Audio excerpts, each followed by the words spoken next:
மீண்டும் ஒரு விளையாடுதோடு உங்கள் அனைவரையும் சந்திப்பது பெருமகிழ்ச்சி. இந்திய அணியை பொறுத்தவரை இங்கிலாந்துக்கு சுற்றுப்பயணம் மேற்கொண்டு டெஸ்ட் தொடரில் விளையாண்டு வருகிறது. அதன் அடிப்படையில் முதலாவது டெஸ்ட் போட்டியில் தோல்வியடைந்ததன் காரணமாக இந்திய அணி முக்கியமாக இரண்டாவது போட்டியில் வெற்றி பெற வேண்டிய கட்டாயத்தில் நேற்றைய முன்தினம் ஆரம்பமாகின்றது. இந்த போட்டி இரண்டாவது போட்டியாக பம்பிகாமில்.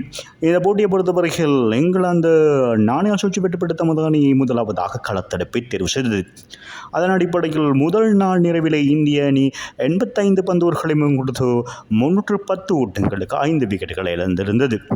ஆகவே துடுப்பாட்டத்தை பொறுத்தவரையில் சுப்மன் கில் 114 ஓட்டங்களை பெற்றிருந்தார். ஆட்டமிழக்காது 7வது சதத்தினை பெற்றுக் கொடுத்திருந்தார். டெஸ்ட் போட்டிகளிலே ரவீந்திர ஜடேஜா ஆட்டமிழக்காது 41 ஓட்டங்களையும் பெற்றுக் கொடுத்திருந்தமை குறிப்பிடத்தக்கது. ஆட்டமிழக்காது முன்னதாக ஜசாவி ஜஸ்வால் 4 ஓட்டங்கள் அடங்கலாக 87 ஓட்டங்களை பெற்றுக் கொடுத்து சதத்தை தவறவிட்டு ஆட்டம் இழந்திருந்தார்.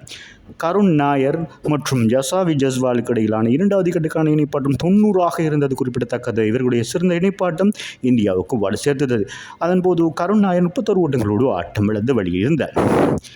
ரிஷாட் பண்ட் 25 ஓட்டங்கள், நிதிஷ் ரெட்டி 1 ஓட்டம் என அடுத்தடுத்த விக்கெட்டுகள் வில 211 ஓட்டங்களுக்கு 5 விக்கெட்டுகள் இழந்து தடுமாறிந்த நிலையில் 6வது விக்கெட்டுக்காக சுப்மன் கில் சகலதுறை ஆட்டக்காரர் மிகவும் அனுபவம் வாய்ந்த ஒரு துடுப்பாட்ட வீரராக செயற்பட்டிருந்தார் என்பது குறிப்பிடத்தக்க. ரவீந்திர ஜடேஜா இவர்களுக்கிடையிலான இணைப்பாட்டம் சிறந்ததாக காணப்பட்டது.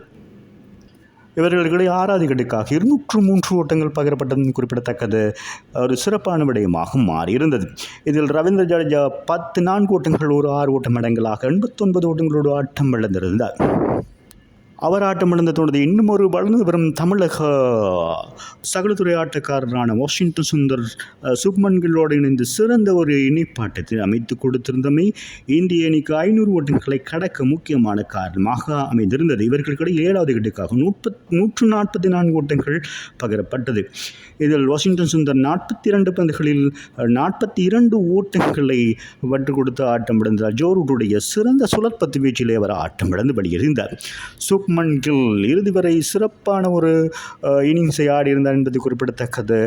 இந்திய அணித்தலைவராக அதிகூடிய ஓட்டங்களை பெற்றுக் கொடுத்திருந்தார். நேற்றைய தினத்தில் வெளிநாடுகளிலே இங்கிலாந்திலே 269 ஓட்டங்கள் பெற்றுக் கொடுத்திருந்தார். 4 ஓட்டங்கள் 30, 6 ஓட்டங்கள் 3 அடங்கலாக 269 ஓட்டங்கள் அவருடைய அதிகூடிய ஓட்டமாகும் கணிக்கப்படுகிறவர். தலைமை பொறுப்பேற்று சிறந்த ஒரு துடுப்பாட்டத்தினையும் சிறந்த முறையில் வழி நடத்தி வருகிறார் என்பது குறிப்பிடத்தக்கது. இதன் காரணமாக அதன் பின்னதாக வந்த பின்னிலை வீரர்கள் இவருக்கு ஒத்துழைப்பு கொடுக்காதன் காரணமாக இவருடைய ஓட்டங்கள் பெறக்கூடிய வேகம் குறைவடைந்திருந்தது. அதனால் அழுத்தத்தில் 269 ஓட்டங்களால் ஆட்டம் இழந்திருந்தது. அதன் காரணமாக 587 ஓட்டங்களுக்கு சகல விக்கெட்டுகளையும் இந்திய அணி இழந்து கொண்டது. பந்து வீச்சு பொறுத்தவரையிலே ஷோய் பாசிர் 3 விக்கெட்டுகளையும், கிறிஸ் வாக்ஸ் மற்றும் ஜோஸ் டாங்கு 2 விக்கெட்டுகளையும், கார்ஸ் மற்றும் ஸ்டாக்ஸ் ரூட் தலா 1 விக்கெட்டுகளையும் வீழ்த்திருந்தமை குறிப்பிடத்தக்கது.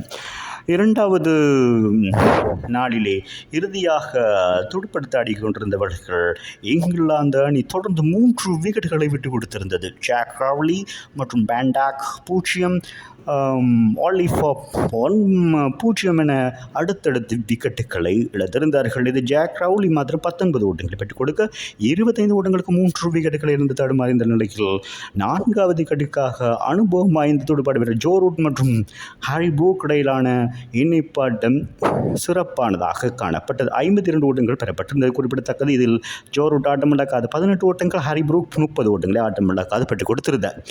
இதன் காரணமாக 77 ஓட்டங்களுக்கு 3 விக்கெட்டுகள் இருந்திருக்கின்றார்கள் இரண்டாவது நாள் நிறைவின் போது. ஆகவே இன்னும் 510 ஓட்டங்கள் பின்னிலையில் இருக்கிறார்கள் இங்கிலாந்து அணி. இந்திய பந்து வீச்சாளர்கள் வேகப்பந்து வீச்சாளர் ஆகாஷ்தீப் 2 விக்கெட்டுகளையும், முகமது சிராஜ் 1 விக்கெட்டையும் வீழ்த்தியது குறிப்பிடத்தக்கது. ஆகவே இன்றைய தினத்தில் 3வது நாள் ஆட்டம் ஆரம்பமாக இருக்கிறது. மீண்டும் ஒரு விளையாடி உங்களை சந்திக்கும் வரை உங்களிடமிருந்து விடைபெறுவது உங்கள் அன்பின் பாதுலை தாஸ். வணக்கம்.